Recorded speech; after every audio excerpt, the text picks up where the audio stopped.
Tech Talk with Matthew Dickerson. Matthew Dickerson. Tech Talk. Sit back and relax. It's time to talk technology. Greetings all you townies, out-of-towners, city slickers and urban boundary riders. Welcome to the place where you can kick off your shoes and truly feel right at home. It's time to get comfortable because there's a soft chair with a bum groove just your size right here at Tech Talk with Matthew Dickerson. And here, decked out in a virtual smoking jacket, brandishing a virtual dry martini and padding about in a soft, squishy pair of virtual slippers, it's the all Tech Talk and Matthew Dickerson. How's your week been, Matt? Well, the only thing that's not virtual amongst that is me. Luckily, thankfully. You are real. Excellent. I can vouch for that, folks. Well, I want to talk briefly before we get into it today just about the way we can analyse and use data.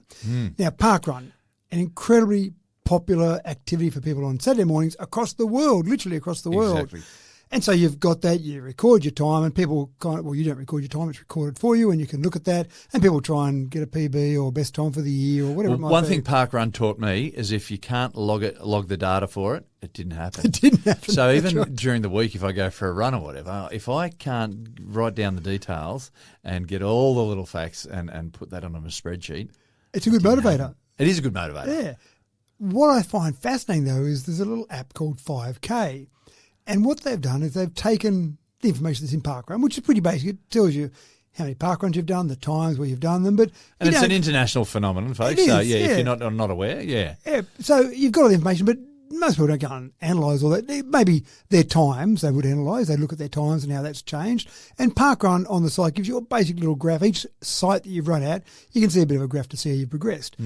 Someone clever came up with the idea of taking that data and adding a bunch of motivators, I'd call them, question mark. Yeah. Fun little checklists for you. Challenges, if you like, about them. And the challenges they came up with are quite incredible. But I know people that focus on some of these. It makes them motivated with parkrun. They might just discover it for the first time and go, wow, this is fantastic. But it's so much stuff that we have when we have data. So, for example, with parkrun, you run at different parkruns at different locations. So there's a challenge called the alphabeteer. If you can run at every parkrun, a parkrun saying with every letter of the alphabet, and they are kind enough to exclude the letter X because that might make it a bit trickier, but you run at every letter of the alphabet, then you get to tick off that and say, I've done 100%. I'm an alphabeteer now. Yeah, so it gives you a rating as to what percentage of the alphabet you've been able to tick off. That's right. And I know people who say, I'm still got my letter N. I better go and run at one nearby. Where's the closest one nearby? And I've heard stories about people who get on a train and travel for a couple of hours to run that parkrun that ticked off that other letter of the alphabet. That's commitment. That's commitment. But it's not committing to parkrun. It's committing to the app that's got your checklist. And there are random things. So, for example, I get the alphabeteer one, but then there's things like the letters of your name. So tick off every parkrun that starts with the letter of your name. So that's kind of interesting. But then they go and do things like Old MacDonald. So tick off a parkrun that's got every letter mentioned in the Old MacDonald song. It's a bit random. And so that's on letters, so that's fine. Then they do things like the time. So finish your parkrun with every available time in the seconds column. So from 0 seconds up to 59 seconds. So you're probably not going to do that in 60 parkruns because you're probably going to have a few that double up. Yeah. So again, I've done all the other times. I need to get one that finishes in 36 seconds. Just imagine pulling up short at the finishing line. No, don't stop that watch. That's right, looking at your watch. But then you're assuming that their stopwatch is perfectly in sync with your stopwatch and the person at the line hits it at the right time. There's so you've got things There'll like... be arguments at the finishing line. That's right. No, I definitely did 24:38, not 37. You got palindrome time for obviously having the time that goes backwards and forwards. So say 25:52 or 25:52. So a palindrome, a whole range of different ones there. I find it fascinating. One that I think would be particularly hard to tick off would be Groundhog Day. You've got to hit at the same time, identical time, 2 weeks in a row. Now, as much as you want to plan that, again, so many variables in there, that's a tough one. Yeah. But if you get that, what a badge to wear. Right.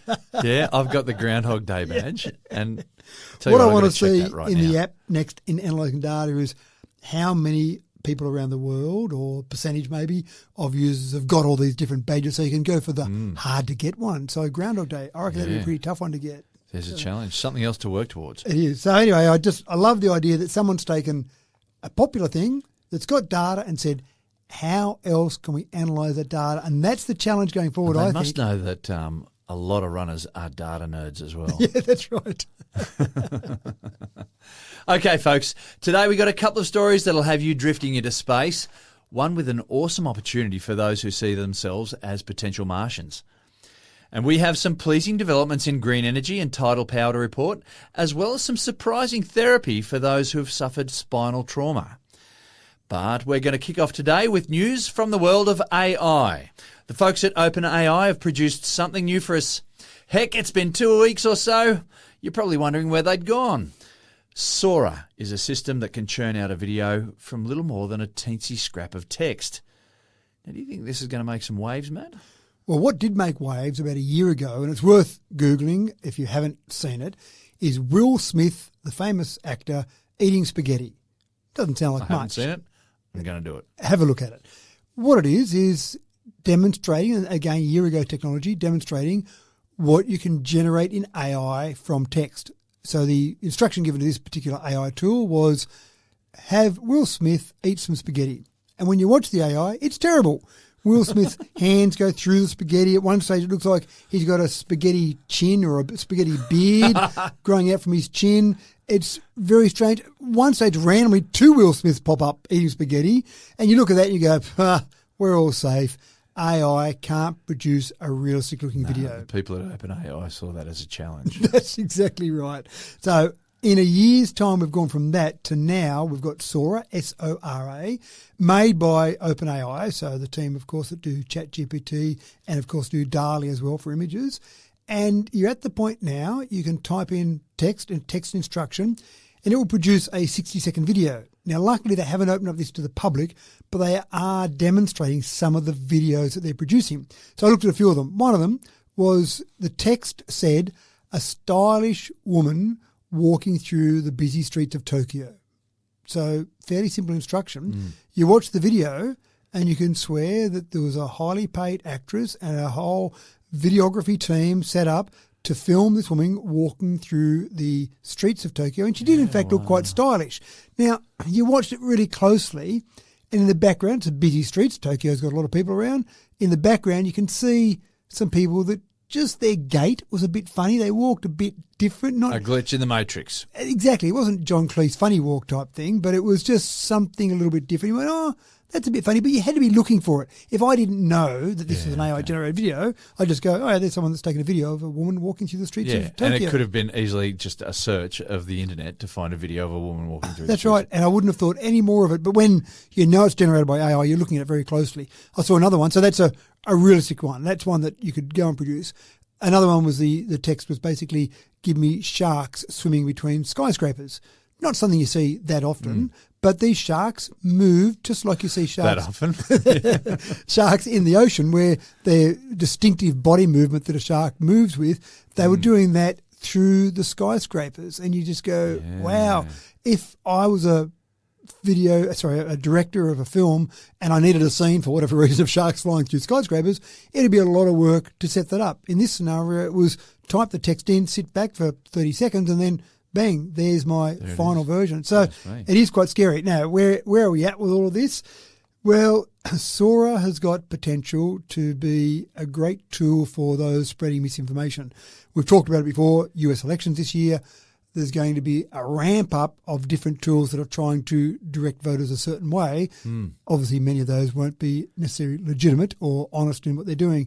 So that's a bit of a problem, which is one of the reasons they haven't released this to the public yet. So if you see Joe Biden walking as a stylish woman through the streets of Tokyo, you know it's probably not real. Or, in fact, swimming as a shark. Swimming as a shark through skyscrapers, right. You can go, hold on a second, is that really Joe? Something's wrong. So they haven't released it to the public yet. They've been doing a bunch of what they call red team exercises. So they're basically pretending they're trying to be bad. So they've got staff, be a fun job, wouldn't it? Staff in OpenAI, right, pretend you're a bad guy and you want to use this particular tool in the worst way possible. Imagine that, being paid, you're the bad guy. Yeah. We want you to misuse our our tech. How much fun would that be? So they've got that sort of testing going on at the moment to see how it could be used. You could use it for harassment, political manipulation. Really, people talk about gaslighting. What a great way to gaslight someone by creating a video that's focused on them. This? Yeah, Oh, so me. all sorts of things like that. Now, again, That's my nightmare. someone creating a video of you being crazy. Saying, you remember this? You remember when you did this? And you go, I can't remember that at all. So can I just picture it now? If I can produce a video of you saying, folks, take ivermectin, it'll fix all your problems. We were sitting around the breakfast table this morning and my wife said, hey, do you remember that story about the da-da-da? And she started telling the story and I was looking at her and I might as well have been a complete stranger because I had no idea what she was talking about. Imagine she then pulled out the AI video. Yes, that's right. Gaslighting. So that's right. We've just accused your wife of gaslighting. So I think the story, the bottom line from this is it's getting scary. It's getting scarily good, but that also means it could be used for scarily bad purposes. Yeah. And one of the things that the people who are employed to be the bad guys didn't think of that the other bad guys did think of. That's right. And I suppose it's another example too of this whole rapid advancement of AI and various tools. It's beating the speed with which regulatory framework can be put in place. I think Are we building Jurassic Park here? A virtual Jurassic Park, potentially. Who knows? But maybe it is. It's one of those things that, yes, Seems this like is great. a good idea. Yeah, until...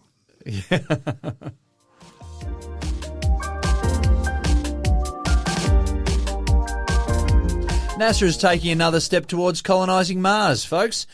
Our ability to create realistic simulations improves every year, and NASA is currently casting its net for volunteers who are happy to take a year out of their life to simulate life in a Martian colony. Matt, you've got the deets. I've got the deets, and sometimes I think, wow, that'd be cool fun. It would be, but then after a week... Yeah, for a year? For a year. Oh, gee. Well, one of the big tests for these people is how well they can get along with other people or how they manage things when they're not getting along. Because there's nowhere to run, nowhere to really hide. I've lived with flatmates that a day is enough. Yeah, and so yeah. it's good that you can get out of the house when you're living with certain flatmates. A while back, it must be at least 5 or 6 years, they had an experiment about was it the 6-month or the 12-month trip on the spaceship, and they just set up some shipping containers. And these people had to inhabit these shipping containers. And apparently the deal was that if someone they had a delineated corner, a little marked corner, that's their private corner. If they're there, no one talks to them. Yeah, you don't even ask what's wrong. You just let them be in that corner by themselves. Oh, so this now is assuming you've survived that trip. Yes, you've been in the right, shipping container, you've got to the other now end. Now they're simulating living. Mars, the Martian landscape. So this is applications open. So for our listeners out there that are keen, you can put an application in right now. So April the 2nd, you've got to apply. That's right. I thought they might have put April the 1st, but then they might have thought it was a setup. Yeah, right, that's a problem. So you've got a little bit of time left to apply, April the 2nd. Now, they've got specific people they're after. You've got to have a master's degree in a STEM field, so engineering, computer science, etc. You need to have... So you can't just walk off the street and go, hey, I look handsome. No, I can't walk through and say, oh, I wouldn't mind free board for a year. Yeah. You've got to have 2 years of professional experience in a related field or 1,000 hours of piloting aircraft is required. One thing I thought made a bit of sense, non-smokers. So you can imagine sitting there in your Martian environment going, just ducking out for a quick smoke here. I assume that includes vapors as well. Yeah, I hope right. so. 30 to 55 years of age. And so you then put your application in, fill all these details.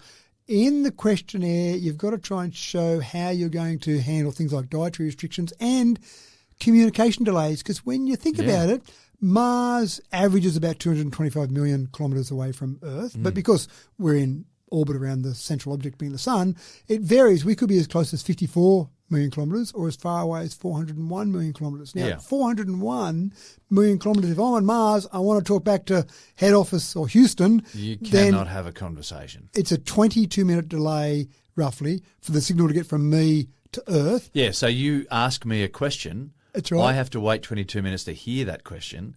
Then you have to wait 22 minutes to hear the reply. That's right. So the best I'm going to do is 45 minutes, say, assuming you answer the question almost immediately, 45 minutes, and I get the answer back. No, you didn't understand. I meant this. 45 minutes later. So hard to have an argument. So you've got those sort of things. So that's what they're doing. They're simulating that as well. So yeah, they did that on that other simulation I was talking about as well. Yeah, the whole delay in communication. Yeah. And what that does to your psyche when you can't talk to your loved ones.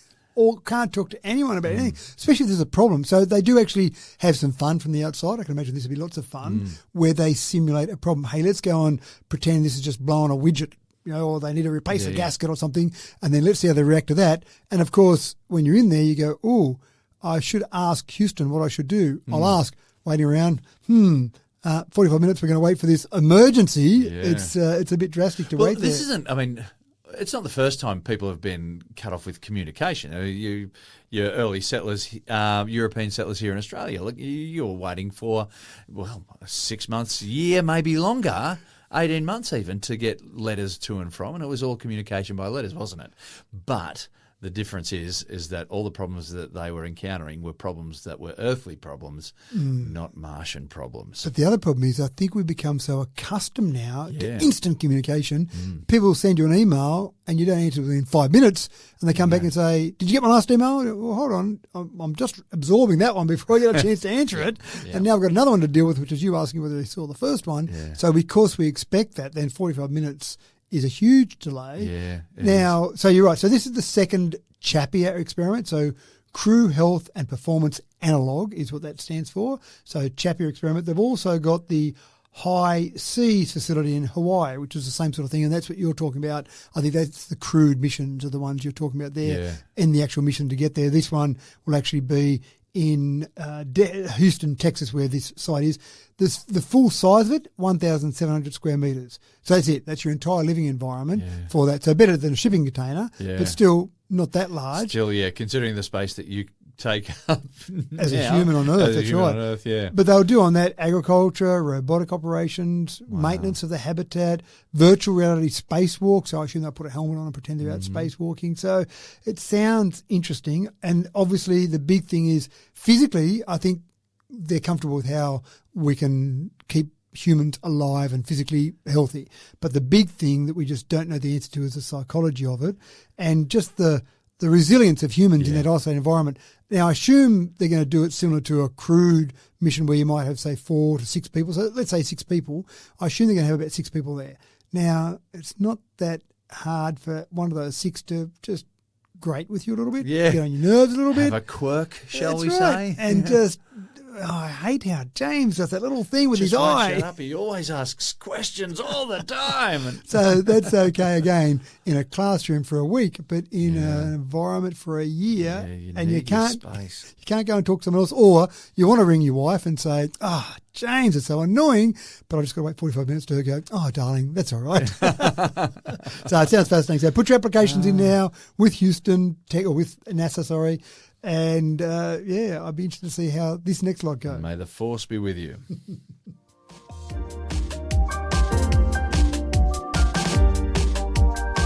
Various advocacy groups have, for a decade or more now, been warning of the damage to mental health brought about by social media platforms. The old sales motto of let the buyer beware is unlikely to serve as any level of protection for some of the big internet players of the modern day now. Some heavy hitters representing the big cities in the US have finally said enough is enough and are taking some tech titans to court over this. Matt, do you think this is likely to see any change to the face of social media platforms? I think it'll see a change to the bank balance of solicitors. I think that's about as far as it'll go. Congratulations, guys. Yeah, so New York City, TikTok, Instagram, Facebook, Snapchat, YouTube. If you want to hit the big guys, they're the big guys, aren't they? But they've been taken to court by the mayors or the councils, I don't know, which group? Well, this one is the New York City, so the mayor, various health organisations, so the city itself is taking them on. There have been, in previous times, there have been 40 attorneys general that have sued Meta on similar grounds, and they haven't gone so well, presumably. I think the real thing is, I don't know they're going to the courtroom expecting to win or be paid out some money. I think what they're really trying to do is to say, hey guys, can you calm it down a bit? About it? Yeah, you've got the power to do it at the moment.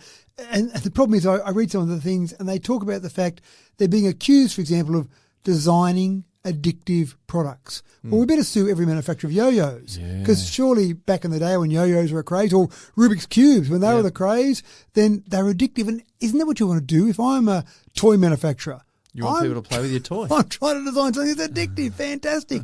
Anything that I do, if I can design something addictive, then I've got a pretty good seller on my hands. So it seems a bit rich that we've got this commercial world we live in and everyone's trying to do that. And then, you guys are doing it so well, we're now going to sue you for doing it better than anyone's ever done it before. They also argue that they've violated, this is the New York City one, they've violated the city laws related to public nuisance and gross negligence. So they're clutching at straws a little bit, I think. But again, it's just one of those things. It's all been brought on by the fact that the educational and health services in New York are apparently strained with mental health impacts, and they're linking a lot of that back to kids using social media. Now, for example, Facebook, I remember when my kids were starting to use Facebook when they were younger, and you had to say you were 13. Now, the only proof you had that you were 13 was you put in your date of birth. So many people out there I know now, when they look at how old they are on Facebook, they're a couple of years older than they really are, because they were 11 and they put in their age as 13. So there's no policing of it. Obviously, the idea now is to get a bit better at that and actually have some sort of proof of ID. But it is... There's no doubt about it in my mind. It is changing the minds of young people, but trying to sue them, is that the solution? Maybe parents, sue the parents because they're letting kids play with these things. So, it's an interesting thing. Now, when you talk to those companies, they say they've got a whole range of things in place, and different companies have responded in different ways. TikTok said they've got safeguards for teens. They've got parental controls there, so the parents can have some control on it. Google said that they have emphasised their commitment to providing a safer online experience. They didn't actually say what they're doing, but they're saying that. Meta, which is the parent of Facebook, decades-long effort to ensure safe, age-appropriate online experience. So they all talk about the things they're doing to try and make it better, but is it making it better? It's an interesting one. So I don't know where this will go. I suspect nowhere, but if anything, it just highlights to people that this is a potential issue. Maybe think about it when your kids are using it or when you're using it yourself. And I think, like a lot of things, it comes down to education, doesn't it? And so we'll see programs in schools, and it'll be commonplace, the social media education programs. Yep. And how to manage yourself on social media. Because the tool can be fantastic. I mean, what a great way for the modern version of pen pals to talk to people around the world. What a great way. Wasn't it just designed for university students to be able to make connections? Just on campus, and it just blew up from campus to the world. To the world, yeah. But again, that all sounds great, and used properly, great way to keep in touch with people. I talked to a friend of mine, actually one of the grooms of my wedding, and he rang me the other day, and I hadn't chatted to him for a couple of months, and we're chatting away about different things, and he wrote off a couple of things that I've been up to lately, and I went, I haven't, and no, I'm sort of on Facebook. So again, it's just a nice way to keep in touch. Yeah, we stay in touch, Right. But, and I like getting connections from old school friends. You know, they look you up and they send you a friend request or whatever, and it's nice just to touch base with these people and see what they're up to. Yeah, and see how long it takes before they ask you for a loan. Yep.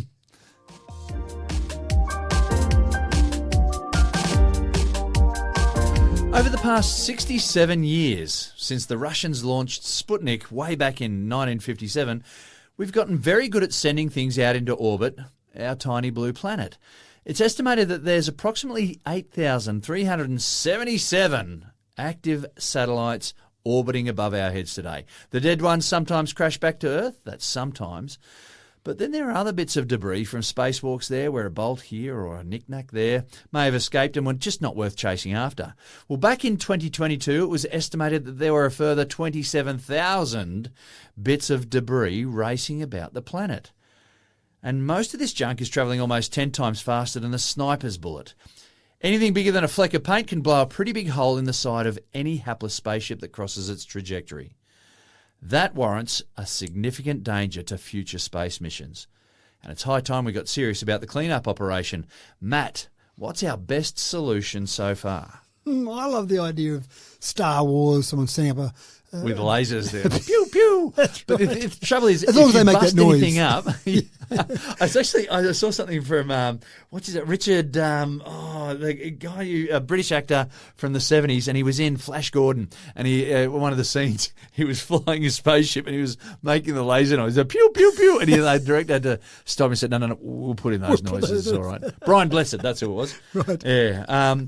But the problem is you bust anything that's floating around in space, you break it into tiny bits, and each one of those becomes its own projectile that's travelling at something like 30,000 kilometres per hour. Now, if you're on the International Space Station, for example, and you had something hit you at that speed, that would be bad, but presumably you're also travelling at a similar speed. Well, that's if you're travelling at a relative speed, but you've got some orbits that are going polar, polar orbits. Yeah, right. And then you've got other orbits that are going around the equator, and then you've got everything in between as well. So not everything's on the same trajectory. That's right, so they could cross over there. So that's a bit scary from all of that. Absolutely. But the only thing, if you did my idea, which I'm sure has been thought by lots of people, having the Star Wars with the sound effects, then at least if you're breaking those into smaller components, they're probably going to fall out of orbit and then get burned up in the atmosphere. Possibly, but yes. Maybe not. Yeah. Eventually, but maybe they've done damage in the meantime. But that's not the solution. You'll be pleased to know. Okay, we're not blowing stuff up. We're not blowing stuff up. Lasers or otherwise.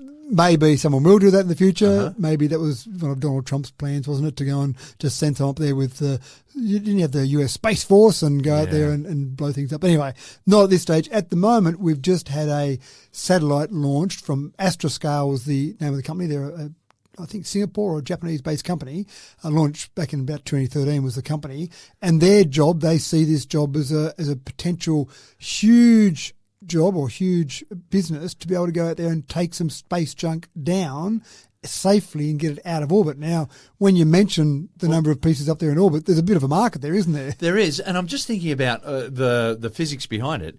If you're going to travel at a particular altitude, there is a specific speed that you've got to be travelling at. So if you go faster than that, your orbit changes.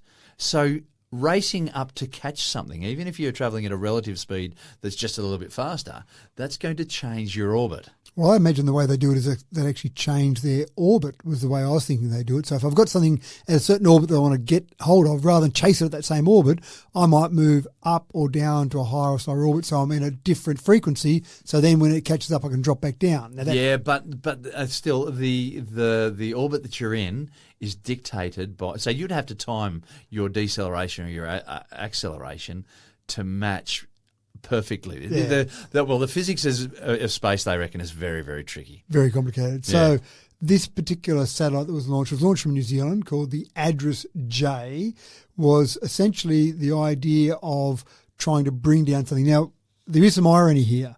We're sending something up into space to bring down a piece of space junk. Didn't we just add something to space now? Which, if it's a 1-to-1 ratio, we've just gone one up and one back down. What do we achieve there? For nothing. But I'm assuming that the idea is that we would put something up into space that can take down more than one. So we've got a 1-to-many ratio. Its primary objective at this stage is to rendezvous with a Japanese rocket. It's been in orbit since 2009, so it's been up there for a while, floating around, having a nice time. Now, what they're going to do with this is they're going to go up there, they're going to deorbit the Japanese H-2A rocket. They're going to deorbit that and then basically hope that everything goes well to burn up in the atmosphere and have nothing left when it comes back down to Earth. Right. So it catches it and then it comes back to Earth without trying to avoid the burn-up. Well, I think it catches it and then makes it go back down. Sorry. Yeah, okay. Yeah, and then it stays up there, I assume. Yeah, so it's knocking it out of its trajectory. Yeah, so it does talk about the fact that it's going to locate that particular rocket and then navigate towards the target debris. It's going to take months to actually get there, so as you say, there's some tricky physics going on there. Yeah. And then basically once it's there and once it's been identified as the correct piece, because I'm sure lots of them look very similar. So there's no registration plates on these. They look at one and they go, I think that's it. Yep, is that it? And next you take it out and someone's GPS is knocked out somewhere. So it's... But, I mean, you're talking about taking down whole old satellites. Correct. Aren't you? Yeah. So that's just part of the space junk. Yeah, that's right. But there's a lot of space junk up there. What do you do with it? I mean, one of the other options, if we just don't care about the universe, is we take it out of Earth's orbit and just send it. Yeah.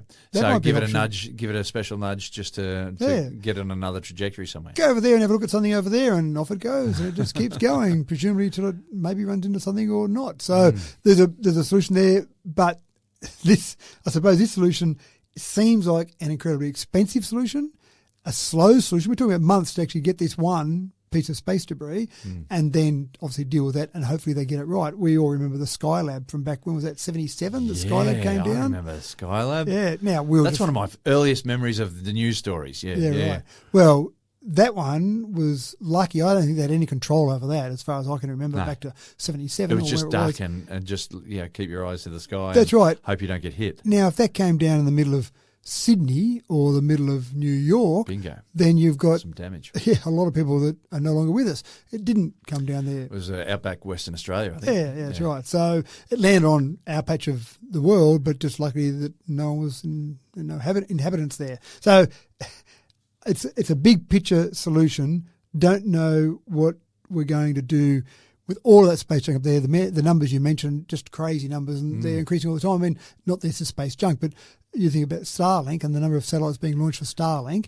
So again, you've just got I remember that lots was of one stuff. of the counter arguments to his project, saying you're going to send up all these tiny little satellites.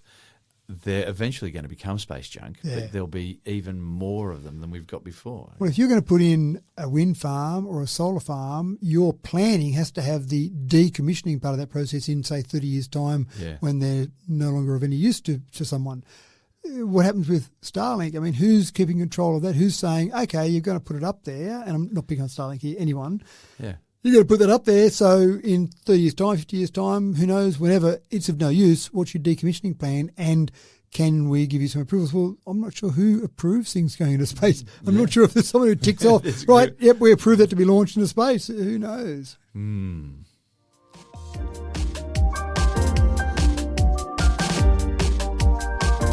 The pursuit of viable renewable energy solutions has become somewhat of a boom industry. Now, a lot of people find it hard to see past solar voltaics and wind turbines, which are currently the most effective broad-scale solutions. But another form that might just make some waves in this arena is one which harnesses tidal power. To date, there have been severe lack of developments able to efficiently turn the relentless energy churning around the oceans into electricity. But that's until now, perhaps, Matt.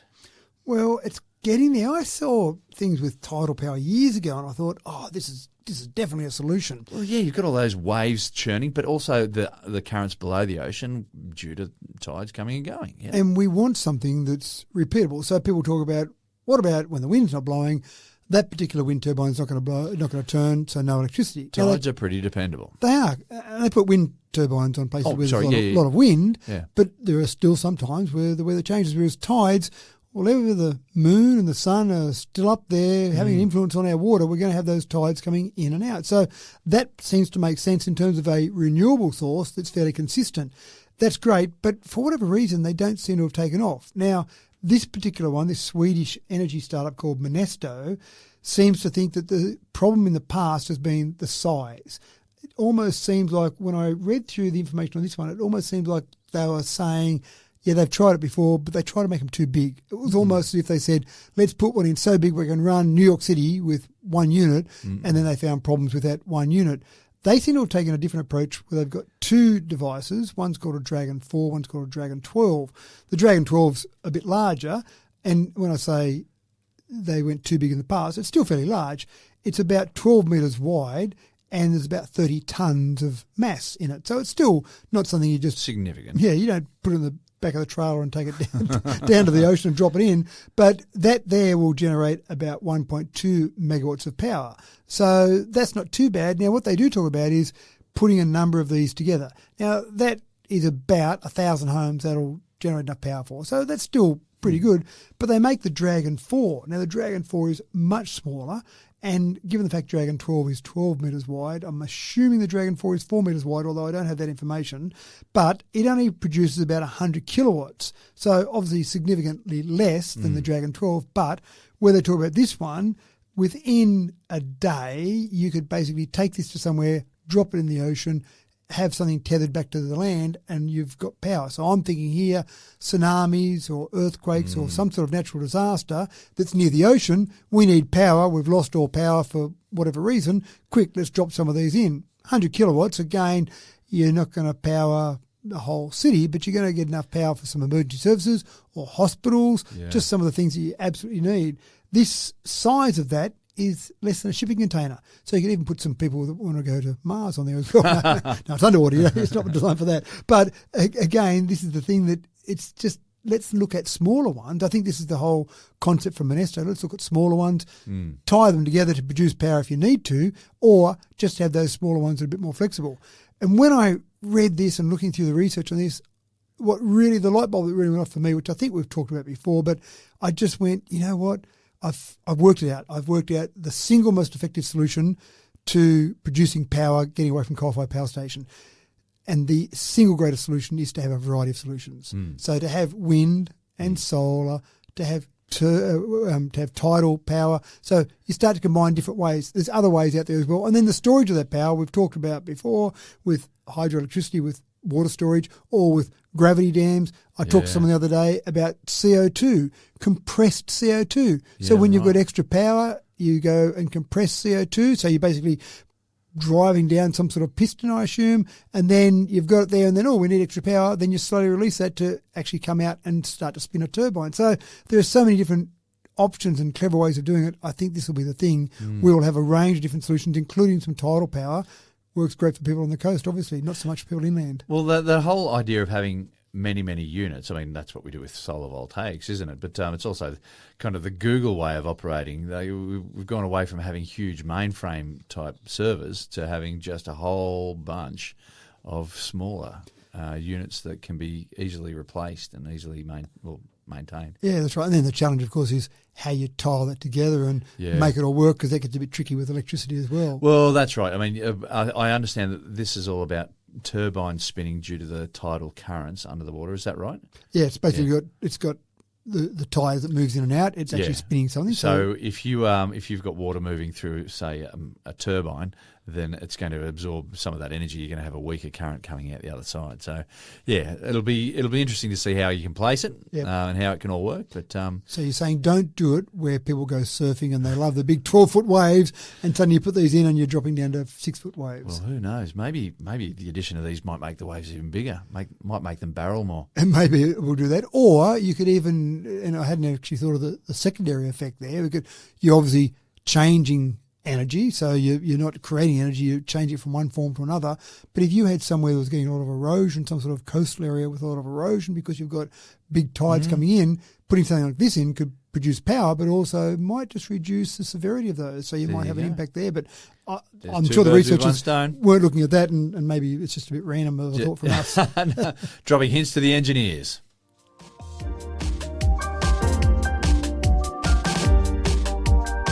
Severe spinal injury has meant a life sentence of paralysis as a pretty hard and fast rule.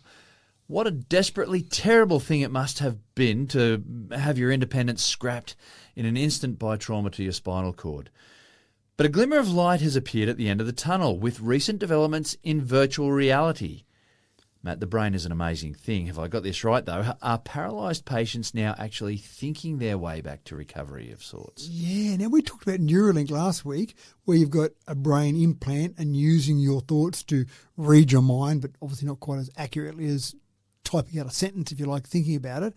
And this is similar, but nothing implanted in your brain. Essentially, you've got something on that would sense your brain waves. In other words, there are brain waves that are put out when you're thinking things. Then they put on a VR headset and get people to start thinking about certain things. So think about walking while they're seeing images of walking. Think about moving your leg. Think about moving your hand or whatever it might be. Now, we know when people are paralysed from an accident, often what's happening is basically the communications are broken down. Spinal cord's broken, so the muscles are still there in the legs, the bones are still there. All the things you need to operate are there. You just can't get a signal from the brain down to go and operate them. That's right. But the idea here is you just, first of all, you put the VR headset on just to learn what you're thinking when certain things are happening. And if you can capture those thoughts, then exactly as you said, you start thinking about things, then start thinking about walking from that picking up of your brain waves, then you've got sensors in your legs. It's amazing. Now, I don't think at this stage they're sitting there and someone puts a headset on, trains it for a little bit, then off they go and they just start magically walking around. I'll do a marathon next weekend.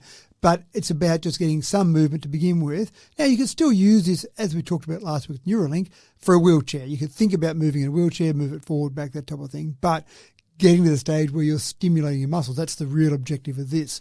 And did I also read that they're actually getting sensation back? They can actually feel sensations in the limbs. Is that correct? Or I haven't seen. There was another one we talked about with an artificial limb that could be sent up to sense feeling in there, so hot and cold, that type of thing. This one here is really just it's a one-way communication, if you like. Okay. You're thinking it, therefore some sort of brainwave has been created, and then that could be translated to actually having nerves stimulated in your legs and suddenly start moving. If this works as well as I hope it does, it's 3 years minimum before anyone actually starts walking with these. 5 years probably. Yeah. But it's a good step in the right direction. Yeah, what an amazing sort of way of solving a problem. Yeah, it is quite an amazing way. And I don't think we realise how many brain waves we're putting out when we're actually thinking about certain Also, things. how fantastic nerves are. We know how fragile they are and easily damaged they are, but the way that the body can repair itself. I did see something about severed spinal cords where we used to think that it was a case of trying to rewire, say, 1 million different wires together that have been cut, and how complicated that is. But to make any sort of connections, the brain can then work out how to operate your leg. And it might have been using thoughts that you might have used for scratching your arm or something like that in the past. So you're saying if I had those million nerve endings and they're all cut, and then in the it past, doesn't matter how they get rewired. That's right. In the past, I thought I had to connect A to A and B to B through to 1 million, if you like. Yes. Now it's just like make them all communicate. Just make any of those wires connect to any of those wires, and the brain will work out how to get it going again. And I suppose, and that was done with only done with rodents, only with mice, I believe, that they were able to get paralytic legs working again. Yeah. So I suppose when we're babies, we send a signal somewhere in our body, and we go, I want to make my leg move, and your arm moves. No, try again. That's it there. Now, we take years before we can walk, or a year before we can walk. Again, sounds like the same sort of concept. Start thinking about that. No, that was my arm. Damn it, I think something else, and eventually get to the stage where your brain says, no, that thought reteach makes yourself how to walk. Yeah, wow, that is fascinating. Yeah.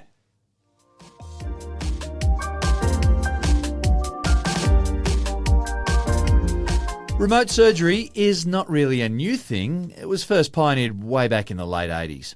But 35 years later, it's pretty common, but nonetheless still extremely impressive. A surgeon in Sydney operating on a patient in Los Angeles is extreme human ingenuity on multiple counts. I'm sure you'll agree. But last month, a surgical operation was undertaken at 0G on the International Space Station by a doctor right here on terra firma. Matt, it makes sense that sooner or later there was going to be the need for this in space, but still, wow. Well, wow's the first thing. And then when we start talking about going to Mars and being on a mission to Mars and the time it takes to do that, then sometimes people will need surgery. So how are you going to do that? You can't have every specialist for every part of your body on that mission, given the fact that you might only have 4 to 6 on the mission anyway.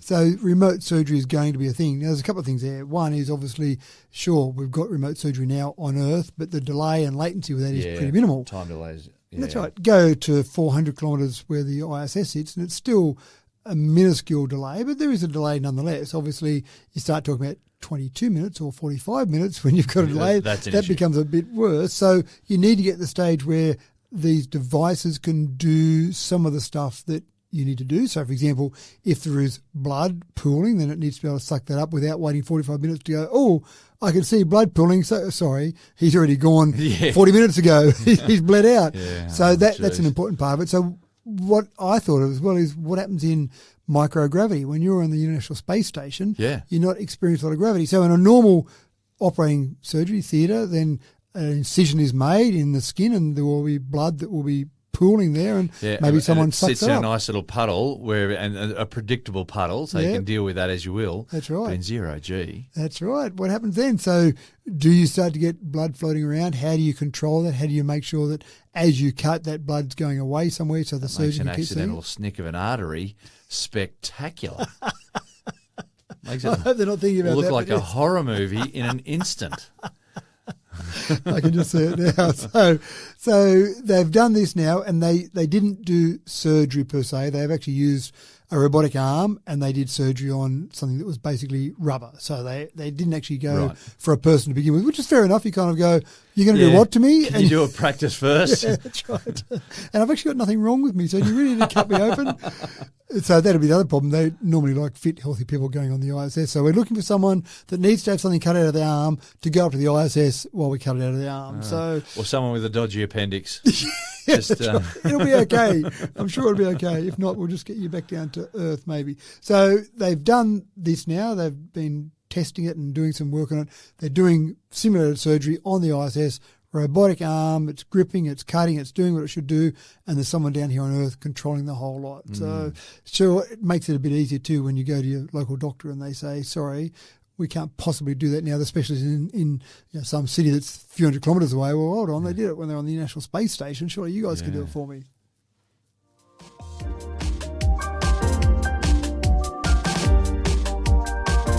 Independence is something we all tend to take for granted.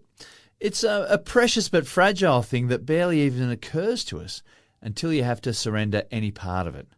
For the visually impaired, the freedom to simply navigate your way indoors or out without danger or indignity is often simply not possible.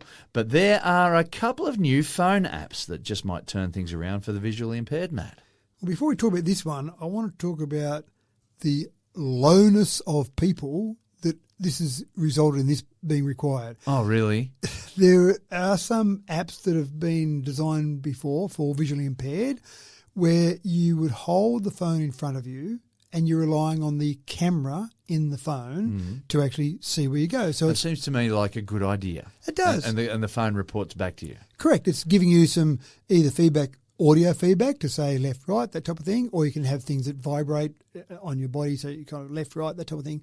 And they found that as a person who is visually impaired or blind walks along holding the phone out in front of them trying to navigate, thieves think that's a good opportunity to take the phone and know the person's not going to be able to identify the person. So they found that was happening.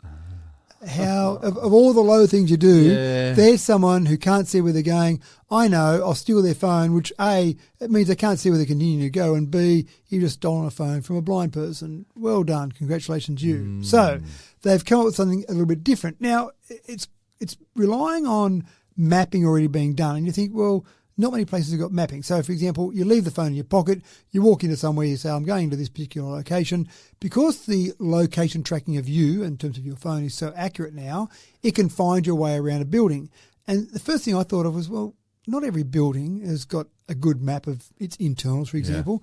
But then I actually thought about my daughter who, when she was finishing off, she's an architect, when she was doing her degree, she was working for the architecture department at Sydney University.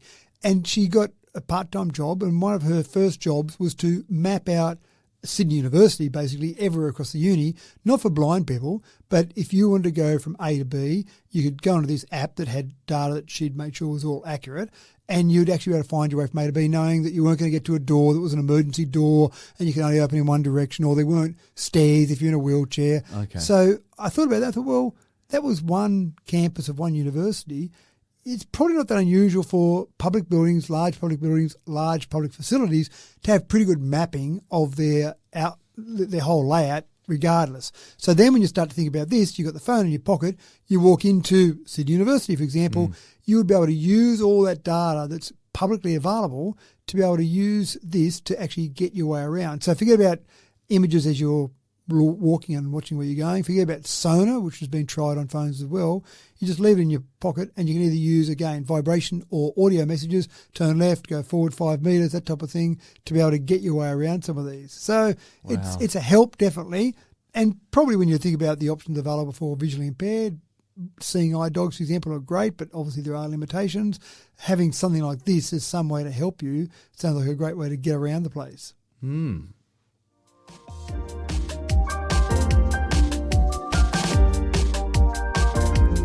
today's episode has had a big focus on medical science, and we're going to finish with a very big one, folks. I've said it before, if there's anything you cannot print in 3D or do 3D printing for, well, I don't want to know about it. The list of un-3D printables just got one item shorter with a pioneering development in printing brain cells. Matt, printing brain cells. There are a million poorly directed un-PC jokes that are going to stem out of this story, I just know it, but this is real.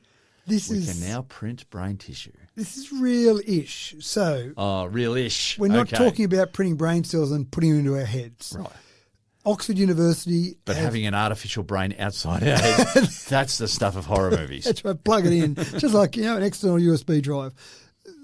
Oxford University have created a method to print brain cells, human brain cells, with 3D printers. Now, the way they're using this is to basically see how different things impact the brain. So, for example, you've got some 3D printed brain cells and you take a particular drug that might be being used in medical science or maybe want to be used in medical science, and they use that to see how the brain would react to that. So it's being used or will be used to basically continue to advance medicine on good old humans. Let it be done on some 3D printed brain cells first, maybe then progress to rats and mice, and then eventually we know we're pretty happy with this and away we go. Now, if you can 3D print some brain cells, though, you can try lots of experiments and you're not harming rats or mice. You're not having to get all these live animals to do experiments on. You can just keep 3D printing. Let's go and test that out now and see how we go. And when someone accuses me of not having two brain cells to rub together, I can easily print at least 4 or 5 more. There you go. Take those. There's 5 of them. In your face. I then started to think, though, maybe if we could 3D print brain cells and stick them in our head, would that do away with the entire education system? So, look, I'm thinking about being a solicitor. I don't know why you want to do that, but just pretend. And so can I just get the 3D printed brain cell option for solicitor? Thanks very much. And they still need to be programmed. Well, do they? Can we just say, I want some pre-programmed 3D printed brain cells? So, again, we don't really understand memory, do we? We don't understand much. We understand repetition is good, but we don't understand much more than that. 3D printing them, what information has that brain cell got in it when it's 3D printed? Is there anything like we've got in our brain cells? It's a bit of a mystery, but I think we'll learn more because it's a bit hard to say to someone, I just want to experiment and stick a neural link in your brain, for example. Not sure if everyone wants to do that, but experimenting on humans to find out what's going on is a bit tougher. But if you 3D print some, I think you've got a lot more you can actually do with it. So we might understand eventually memory, how it works, how we remember things. We kind of know how it works on a hard drive in terms of aligning particles and getting ones and zeros, but in a human brain cell, it's a bit tougher than that. Well, we're one step closer to combining the two things together. One step of many steps, probably. And, well, that's all we have for you today, folks. All my bags are packed and I'm ready to go. I'm stepping away from the microphone. We've reached the end and I hate to let you go. But I'm leaving in my EV. I'm heading home to watch some TV. Anyway, thanks for cracking Tech Talk, man. I was enjoying that. I was sitting back listening away. I was thinking about how am I going to sign off this week, and then I got carried away. Sorry about that, folks. That's enough of me singing. Some big news today, though. A bit of space surgery, life on Mars approaching closer and closer every day, and some encouraging news for spinal injuries. There's a whole bunch of gifts right there, Matt, and still 10 months until Christmas. So I just want to know if I go in and put my application in for my Mars simulation. So do you think we'd still be able to do the podcast? But I'm not sure how well it would go with a 45-minute delay each time we want to talk back. We're going to need a producer to do some editing. We might need a few hours, a few weeks to do a 45-minute episode. So I'm not convinced I'll put my application in just for the sake of this podcast. Well, thank you for your consideration there. And thank you for tuning in again, folks. The harvest of technology bears some juicy fruit, and we like to pick only the best here at Tech Talk with Matthew Dickerson. I'm your host, James Eddy, and we're looking forward to catching you again next week for another bountiful episode. Bring your biggest basket and we will load you up to the brim. See you then again, folks.